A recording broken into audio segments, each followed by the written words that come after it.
Welcome to Choice Classic Radio. Like us on Facebook, subscribe to us on YouTube, and help keep this show alive by donating at choiceclassicradio.com.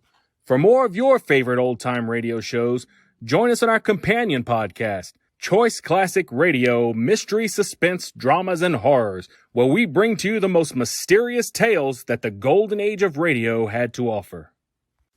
And now, with 314 episodes made, originally airing on the NBC network from 1949 to 1957, we bring to you Dragnet.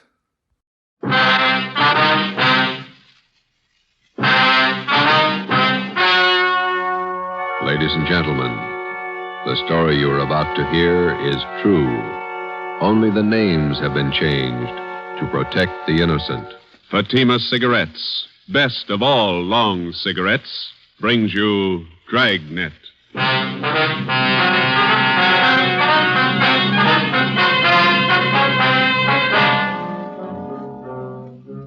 You're a detective sergeant. You're assigned to robbery detail. 2 armed bandits have robbed a large jewelry store in your city. One of the suspects escapes. One is apprehended. He's identified as a friend of yours. Your job, send him to prison. If you want a long cigarette, smoke the best of all long cigarettes. Smoke Fatima. Fatima is the long cigarette which contains the finest Turkish and domestic tobaccos superbly blended to make Fatima extra mild. And that's why Fatima has a much different, much better flavor and aroma than any other long cigarette. That's why Fatima is doubling and redoubling its smokers. So, if you want a long cigarette, smoke the best of all long cigarettes. Smoke Fatima. Dragnet, the documented drama of an actual crime.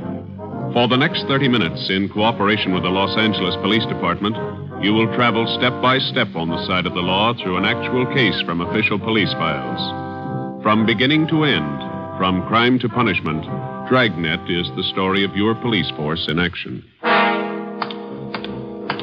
It was Tuesday, February 8th. It was cold in Los Angeles. We were working the night watch out of robbery detail. My partner's Ben Romero. The boss is Thad Brown, chief of detectives. My name's Friday. I was on the way over from the city hall, and it was 8:35 p.m. when I got to the second floor of the Georgia Street Receiving Hospital. Treatment room. Joe, hi. Hi, Doc. Ben, how's it going? Okay. It hurt for a while. Doc gave me an injection. 6 of a grain of morphine, Novocaine injection. Bullet still in your shoulder? Doc's about ready to take it out. As soon as I get the wound cleaned, here's the soap and water, nurse. Alcohol sponge, please. How's it look, Doctor? Well, there's the x-ray. Shallow penetrating wound in the deltoid area. Sludge, larger than the soft tissue right here. Oh, yeah. No bone involvement. Okay, the bullet was spent. That's good. Feel okay? Sure. Nurse, methylate applicators, please. All right. Let's see now. Where'd you leave Tyler, Joe? Interrogation room. Reynolds and Thompson are with him. Let me have the probe, nurse. Yeah. Feel anything, Romero? No. That's it. You hear that? Hear what? Located the slug with a probe. Oh. Nurse, forceps. Thanks. Here we go. Oh, steady. You call your wife? No, she don't worry. Here it is, boys. Want to mark it for evidence? Yeah, give it to me, will you? I will. Nurse, sterile saline solution. Irrigate the wound. No sign of Tyler's partner, huh, Joe? Guy got me? No, not yet, no. Sterile dressings, please. How long did you know this Tyler? Before he went wrong, I mean. I met him in the Army, helped him line up a job when he got out. It's too bad. Sure is funny. Meeting a friend of yours pulled an armed robbery. Must have surprised you, huh? Yeah, kind of. You want me to drive you home when the doc's finished here? Let's go back to the office and talk to Tyler first. Okay. That all right, Doc? No. You're staying right here, Romero, till tomorrow morning. If you haven't got a temperature by then, I might release you. Oh, it's only a flesh wound, Doc. I feel all right. I'm not taking any chances with gunshot wounds. If infection set in and you were laid up, I'd have the pension committee to answer to. You're staying here. Sounds like an order. It is. You can pick them up on the P&F floor tomorrow morning. Okay. You gonna need anything, Ben? Yeah. I phoned to tell my wife I won't be home for dinner. His name was Max Tyler, white, male American, age 32. Dark hair, brown eyes, medium build, married, father of twin boys. He was a friend of mine. We served together in the Army overseas, and when the war finished, I came back to my job on the force, and Max went back to his old job. It didn't fit him anymore. He stopped working and started drinking. His wife didn't help much. Max started with small trouble, but it grew fast. On the afternoon of February the 8th, Tuesday, Ben and I surprised two men holding up a Main Street jewelry shop. Shots were exchanged, and Ben received a flesh wound in the shoulder. One of the hold-up men escaped. The other one was apprehended. His name was Max Tyler. Hi, Larry. Hi, Joe. Glad you got here. Tyler says he won't talk to anybody but you. Okay, boy. Thanks for standing by. Sure. I'll be outside. You need anything.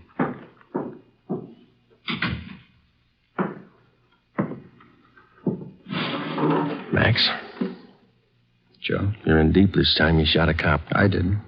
This guy was with me. I didn't fire once. You were in on the job. Yeah. Then don't expect presents. I don't expect anything, Joe. Glad you came back. I don't want to talk to those other cops. I work in the same department they do, same job. Well, it's easier to talk to you. What's your story? I was crazy to try it.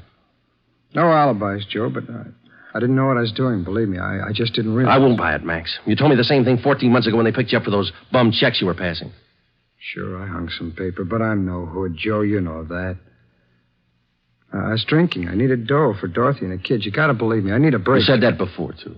I went to bat for you, got off with 6 months and 3 years probation. Now you turn up with another caper. I know, Joe, I know. I'm sorry. You're sorry once, Max, and it works, but one free ride's enough for anybody. Now, that's it. Did I say I wanted that kind of a break? I'll serve my time, Joe. I'll serve every day I owe. And then what can you tell me you couldn't have told the other cops? I want to ask you a favor. Yeah? I know you're going to hook me on this. So while I'm doing my time, Dorothy and the kids are staying with relatives out in Inglewood. If you'll... Well, just keep an eye on them, you know, Joe. I don't mean dough. Dorothy can work with. Kind of watch out for them, huh? Give them a break, Joe. It's not their fault. You do it, Joe? Yeah. Sure, I'll take care of it. Now, you do something for me. Anything you want, guy. Let's have the straight story. Who was the guy with you on that holdup this afternoon? Cresta, George Cresta. You know him. Out of Folsom, short guy, black hair? Yeah. He's got a room above the Red Owl Bar down on East 3rd near Broadway. That's where he hangs out. Where can we find Cresta now? Oh, maybe there. I don't know. I'll give you a list of the places he goes. Some of his friends I've met. He sure roped me in. Said there wasn't going to be any rough stuff. You were carrying an S&W 38. Sure. When they got outside the jewelry shop, Cresta jammed the gun in my hand. I had to put it away, get it out of sight. Believe me, Joe, he roped me into this. It sounds like an alibi, I know, This but is your second time around, Max. It sounds like one. Okay, I got nothing coming. Don't forget about Dorothy and the kids. Huh? I promised you. Now, you want to give me a full statement on the holdup now? Anything you say, Joe. I'll call for a stenographer. Joe. Yeah. I'm sorry. I am. I believe you. You got the feeling too late, that's all. Max Tyler was arraigned in municipal court 2 days later. Bail was set at $10,000. 3 days after that came his preliminary hearing in municipal court. At his arraignment in Superior Court, 5 weeks after he'd been apprehended, Tyler entered a plea of not guilty. A date was set for his trial in Superior Court. Meantime, the hunt for George Cresta, Max's accomplice, went on. There wasn't a sign of him. Our informants had no lead on him, and the all-points bulletin containing all the information we had on Cresta brought in nothing. On Monday, March 22nd, the trial of Max Tyler was held in Superior Court. Ben and I were subpoenaed to appear. The victim of the holdup, the jewelry store manager, was the first to testify. He was questioned by both the prosecutor and the counsel for the defense. He left the stand at 11:25 a.m. If it please, Your Honor. Counsel for the defense.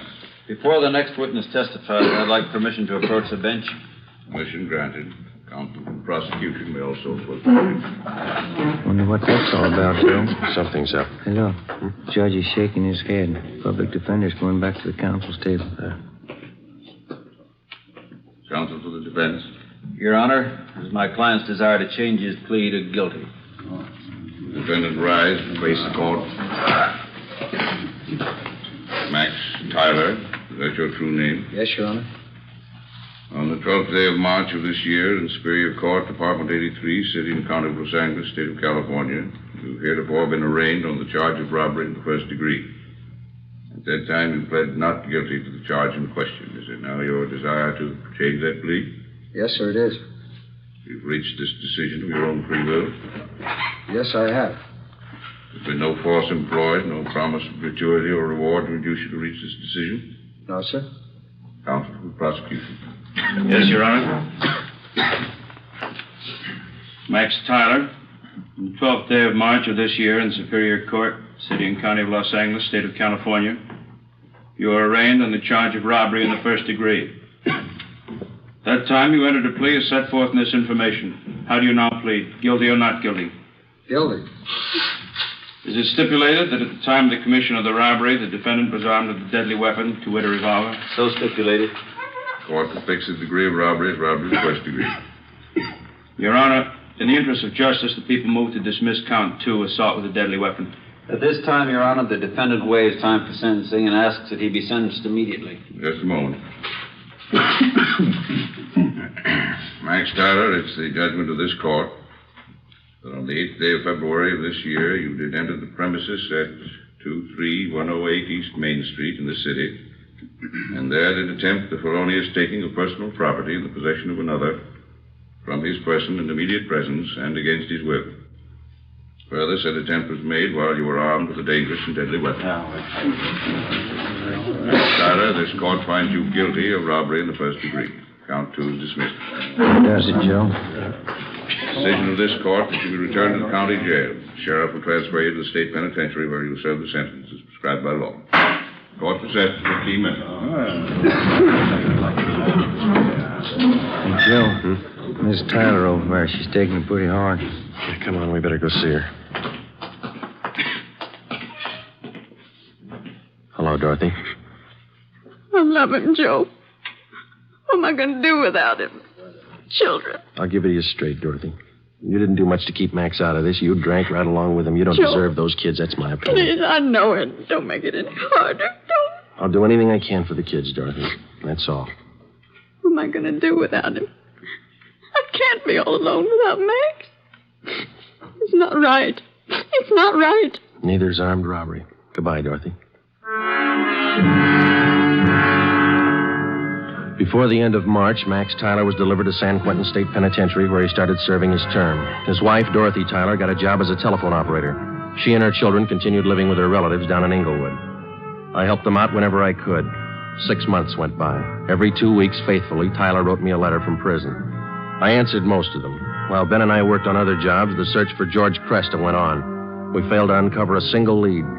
10 months passed. Tuesday, January 16th, 1949, 4 p.m. I checked in for work as usual. Hi, Joe. Cold out, huh? Yeah. Did you pick up the mail? Mm-hmm. There's a letter in your box from San Quentin. Tyler, huh? How's he doing anyway? Good. Clean record. Got himself a pretty fair job in the prison library.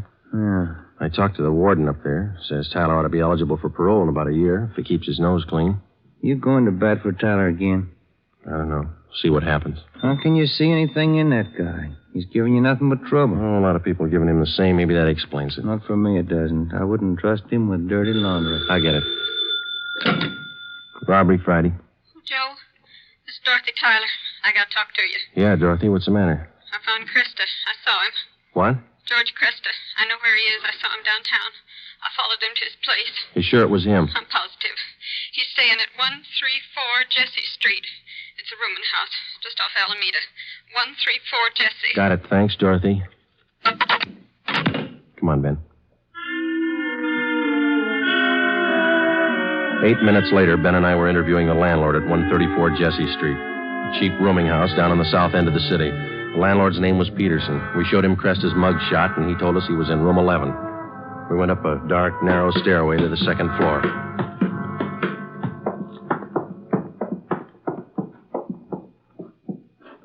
Here we are, number 11. All right, stand clear. I'll try the door. Mm-hmm.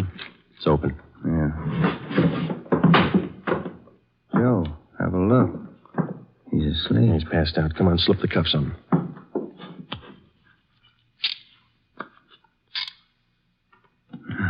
That was easy. All right, I got his gun. He's been drinking, all right.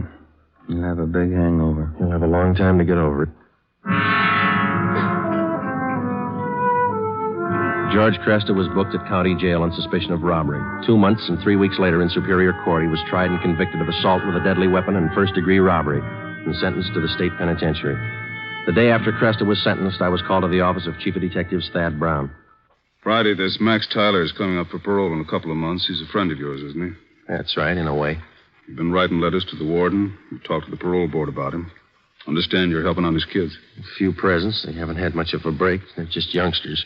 You're working hard to get Tyler's parole. Do you think he's worth it? Well, I was off both him and his wife, and then she gave us that tip about Cresta, and Tyler's got such a good record up at Q, I figured they'd earned another chance. You're sticking your chin out, Joe, helping a con to get a parole. I think you'll realize that. Well, I believe he's a good risk now, Chief. He's pretty weak in some things. He needs direction, that's all. His wife's getting better. She might help more than she did. I hope both of them are worth it. If anything happens, I know I'm going to get it from all sides. You really think some men deserve another chance, don't you? Yes, sir, I do. I wouldn't want you working for me if you didn't. 2 more weeks went by. Tuesday, April the 19th. Ben came down with a bad cold and had to lay off work. At the same time, a new gang started a hold-up campaign among the liquor stores out in the Wilshire district. A new rash of armed robberies broke out in the central area. There was an attempted bank robbery. It was a bad week. Ben got back to work on Saturday. Rough time, huh, Joe? Busy, yeah. Did you beat that cold all right? Sure, I feel much better. Doctor gave me some new medicine. Works good. That's fine. Maybe I'll knock off early tone if nothing's doing. That's a good idea. Shouldn't be Joe, too much tonight. Teletype for you. Just came in. Oh, thanks, Larry. Sure. What's the matter, Joe? What is it? Max Tyler. He broke out of prison this morning.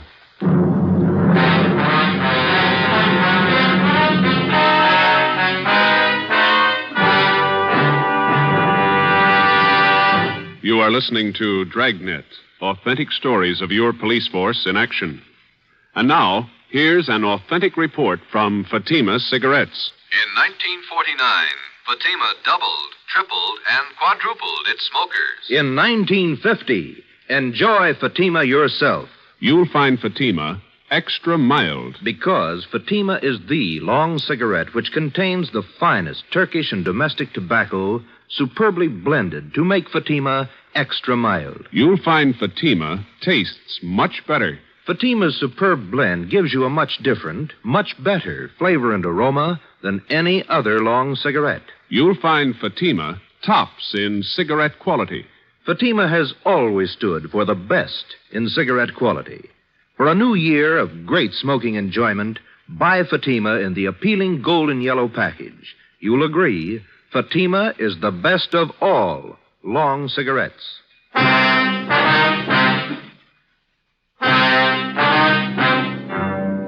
In the course of his career, the police officer is afforded 2 diverse views of the criminal. At first, the rookie cop is taught to distrust the criminal at every turn, without exception. He's schooled in the 1,001 ways in which the criminal operates, his psychology, his mode of operation.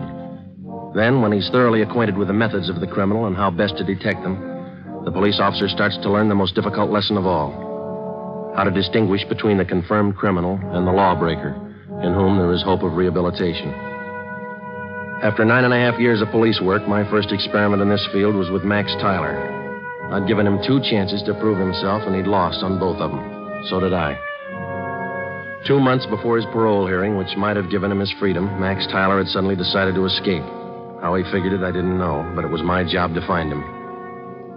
At 5 o'clock that afternoon, Ben and I met in the Chief of Detectives' office. 2 officers, Holland and Grayson, from the State Adult Authority, escape detail, were there. How did Tyler manage his escape, Grayson?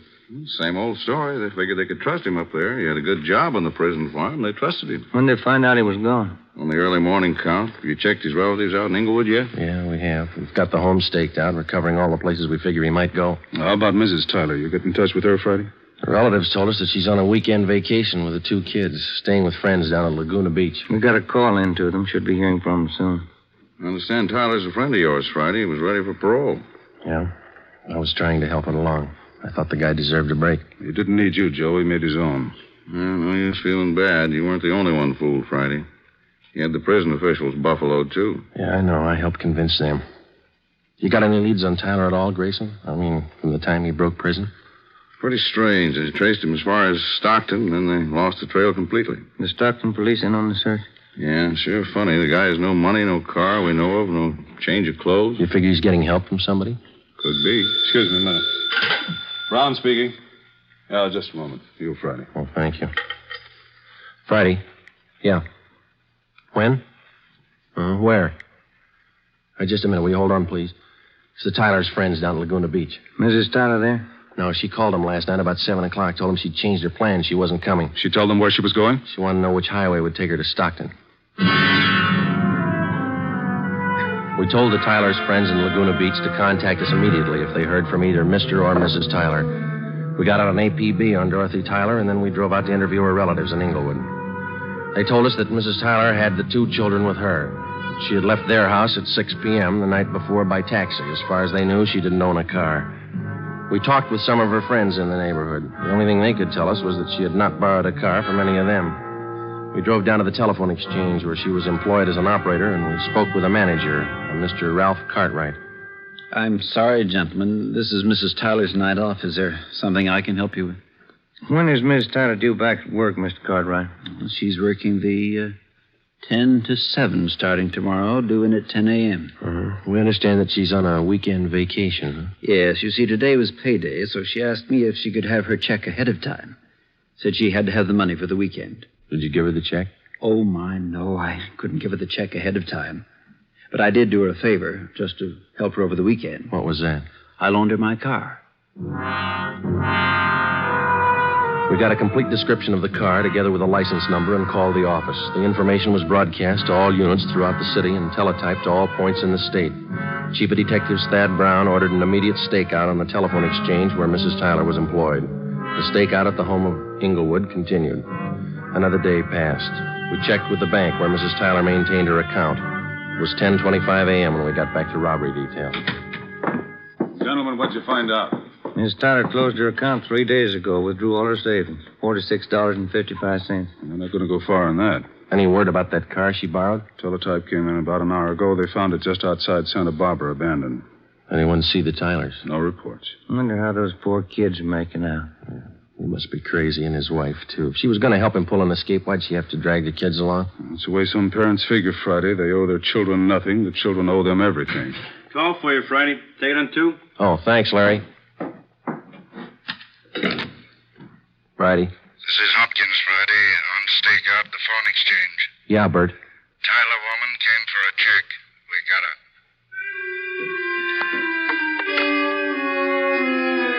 Dorothy Tyler was brought into the city hall. With her was one of her children. He was delivered to the juvenile authorities for the time being. Mrs. Tyler was brought to the interrogation room. She refused to admit anything to the officers from the adult authority. She said she wanted to talk to me. I went in. She threw her arms around me and started crying. Joe, you won't let him get Max, will you? You won't let him. I'm after him as much as they are, maybe more. Where is he? I can't tell you. Why'd you do it, Dorothy? Why? Oh, you know why, Joe. You know why. I had to see him. I had to be with Max. It's a bum deal. You traded days for years. They can't get him. If I don't tell them where he is, they won't find him. They'll find him. He's got to eat, so do you and the kids. He has to go to work, and working with a gun is all he knows. He'll leave a trail. We'll find him. Children? What have they done with the children? Where's Jimmy? They're taking care of him. That's more than you did. Where's your other boy, Vance? Max. Max has him. That's fine. You and Max ought to be real proud of yourselves. I had to see him. You know that. I had to see Max. Has he got a gun? Has he? Has he used it? No. He just thought he might need it. He hasn't hurt anyone. I swear it. You helped him escape, is that right? You helped him. He needed help. I met him at San Rafael. We drove all night. He didn't hurt anyone, Joe. He hasn't hurt anyone. Where is he now? Where is he? All right, Dorothy, we'll find him. Joe, if I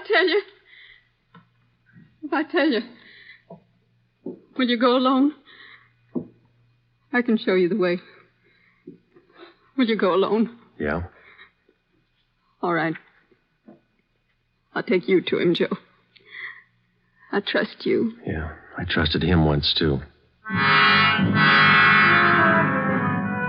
5 p.m., Monday, April 25th. Dorothy, Tyler, Ben, and I got in the car and headed north for the coast town of Santa Maria.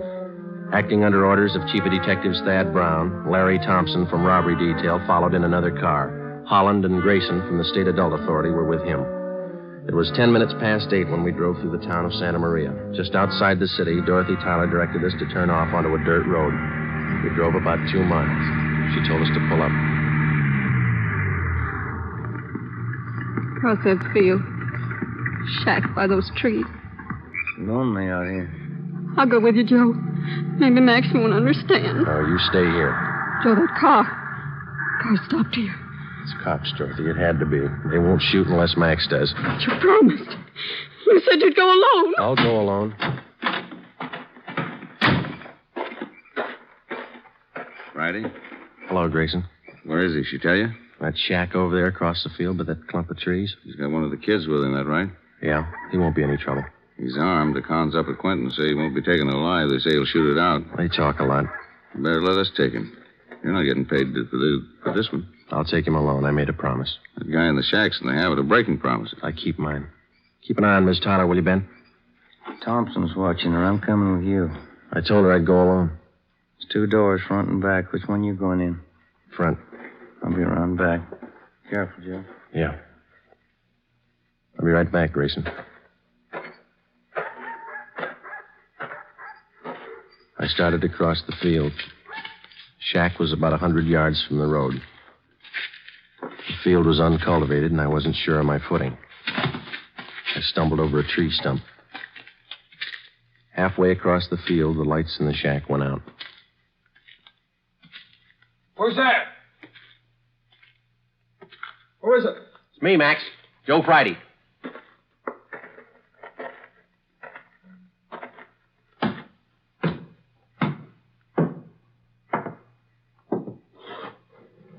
Max? Come on, open up. All right, Max.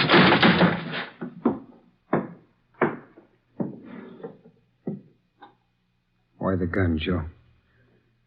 I never thought you'd take me with a gun. I never thought I'd have to kick down a door to get you. You've changed a lot, Max. How'd you find me, Dorothy tell you? Where is she? Outside. Your boy over there, Vance. He's sleeping. He's okay. Put out your hands. Put out your hands. Oh. Sorry, Joe. Yeah.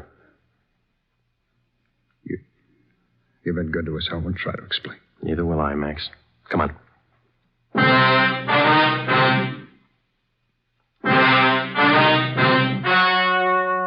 The story you have just heard was true. Only the names were changed to protect the innocent. On June 2nd, trial was held in Superior Court, City and County of Marin, State of California. In a moment, the results of that trial. It's amazing how many long cigarette smokers are changing to Fatima. Here are the actual figures. New York Division. Fatima sales up 132%. Los Angeles Division. Fatima sales up 545%.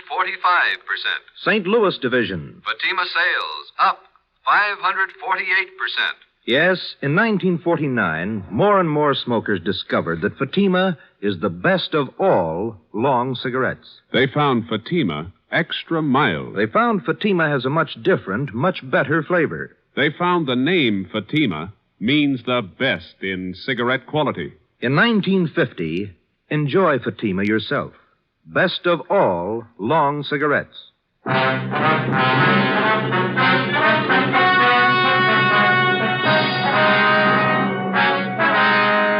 Max Tyler pleaded guilty to the charge of escape and was sentenced to the term as prescribed by law. He was returned to San Quentin and then transferred to Folsom Penitentiary, where he is now serving his sentence. You have just heard Dragnet, a new series of authentic cases from official files. Dragnet honors the state of California and the men of the California Highway Patrol, another of America's outstanding law enforcement agencies. One of these men, Highway Patrol Commissioner Clifford E. Peterson, outstanding administrator and educator in the field of law enforcement, dedicates his life to making yours more secure. Fatima Cigarettes, best of all long cigarettes, has brought you Dragnet from Los Angeles. Be sure to hear Mr. and Mrs. Ronald Coleman in the Halls of Ivy starting tomorrow on NBC.